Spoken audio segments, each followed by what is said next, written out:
Hello guys, this is a video, a time-lapse video of Tibetan monks creating a mandala or a chakra using grains of colored sand. This is a form of sacred geometry.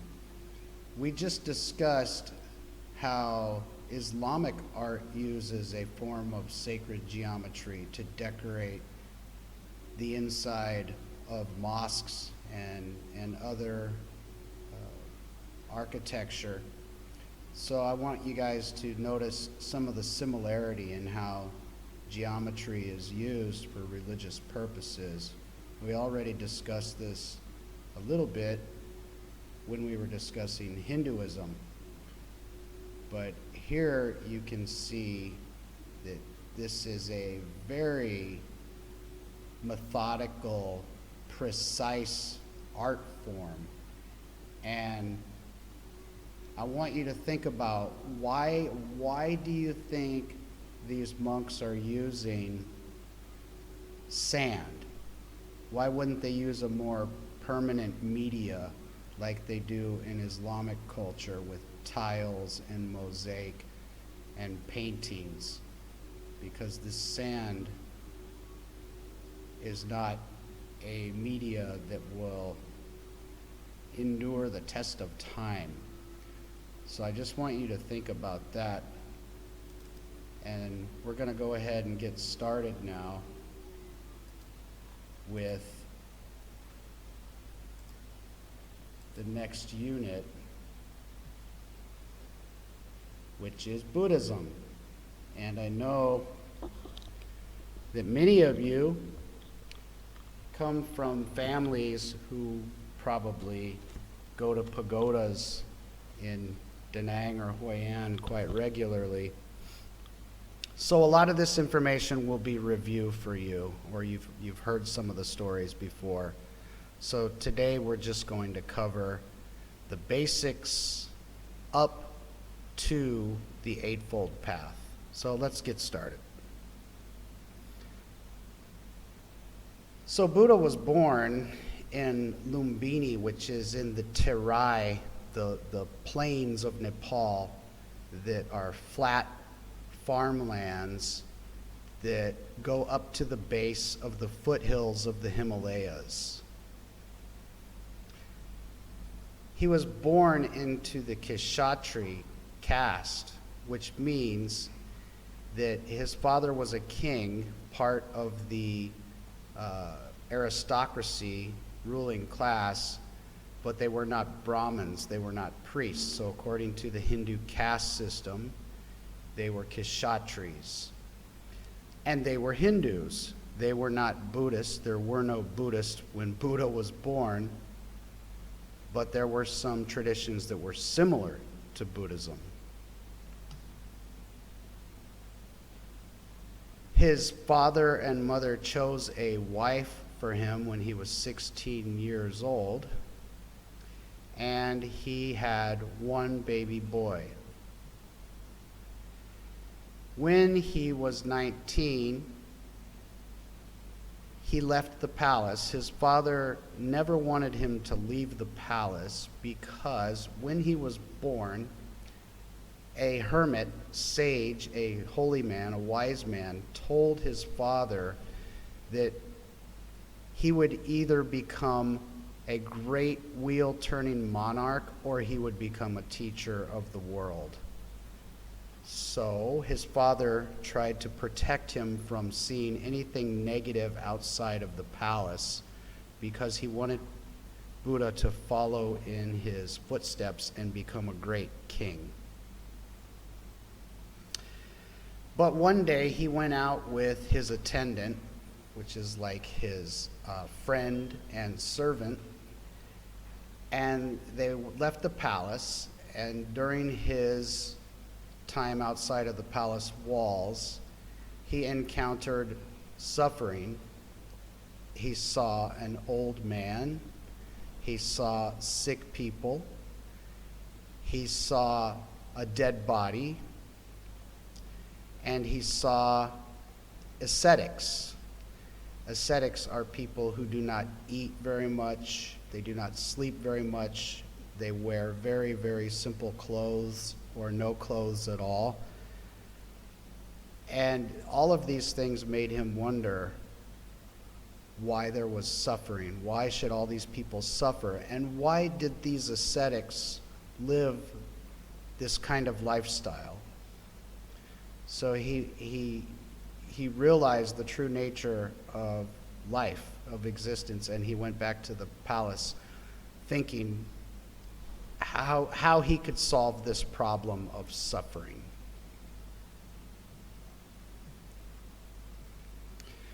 So at the age of 29, he rejected luxury, wealth, and pleasure. And he left his wife and his baby. He left the palace and he went out. And for 6 years, he lived as an ascetic. It means he traveled with other ascetics, and they went around meditating. They ate very, very little, almost to the point of starving to death.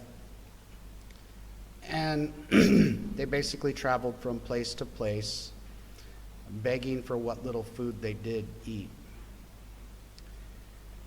Eventually, he decided to leave these ascetics because he thought that their way of reaching enlightenment was too extreme. The story is that he was almost dead. He was starving to death. And a young village girl came to him and gave him a bowl of rice. And this bowl becomes a very significant symbol in the Buddhist tradition. And she nursed him back to health. And he took a bath in the river, and he realized that this was not the best way to reach enlightenment, because he was so weak he couldn't even help other people. He realized that true enlightenment meant that you could help other people to overcome suffering. So from this point, people started following him around. And he still hadn't found the truth. So eventually he went to a place called Bodh Gaya in Bihar, India, which is about, I think, 400 kilometers from where he was born, maybe a little bit more. And he sat under a peepal tree, or what we call the Bodhi tree. And he sat there for a very, very, very long time. How long? It differs from story to story, but basically many months, at least 6 months, he sat there and underwent this transformation of his mind, in which he realized the Eightfold Path and the Four Noble Truths. So he realized that the reason people suffer is because of desire. So, in order to stop suffering, you have to get rid of desire.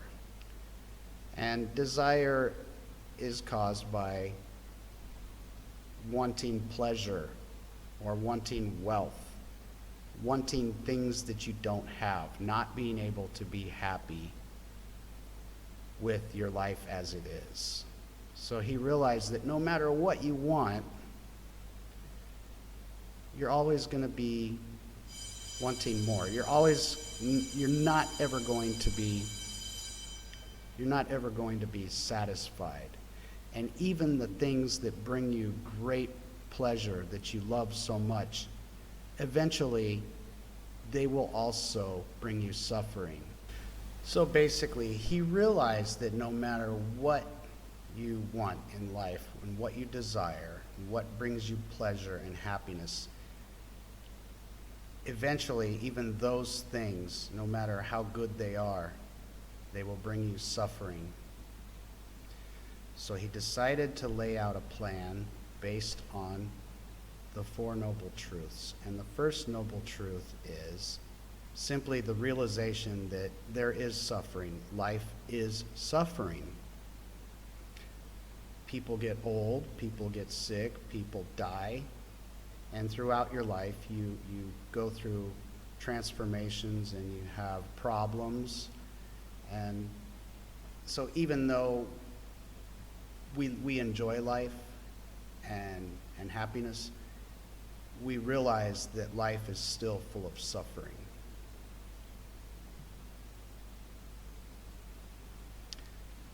Then, the second noble truth is the cause of suffering. It's because of your ego. It's because of me, I. I want this, I want that. And then you become attached to the world. You want to keep the things that you have. And even people who are not selfish still have attachment to their body, to their family, to the world. So, in a way, all of these things are related to desire, and desire brings suffering.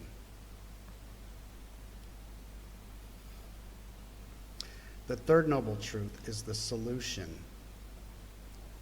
The solution is cessation, or to eliminate desire, to try to cut out the things that you are always wanting, and to negate your ego, to not think of the world in terms of I, me, but to think of you as being part of the world and at the same time not being attached to the world. It's kind of a indifference, but you still care. You care about helping people to not suffer, but you don't feel attached. And you're not trying to achieve something like immortality or greatness or fame. You're just trying to live your life as happily as possible without being attached and without thinking of yourself first. So the word is equanimity, means equal. All things are equal. You see the world exactly as it is because all things are equal, and you don't judge things, you accept things.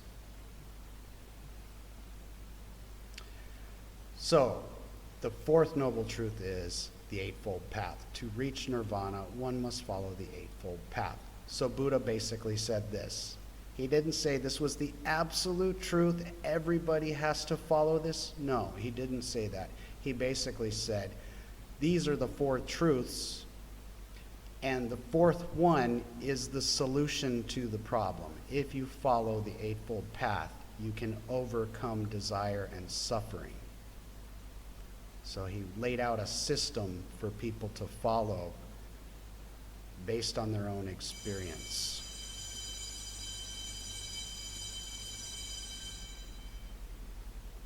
And this is the Eightfold Path.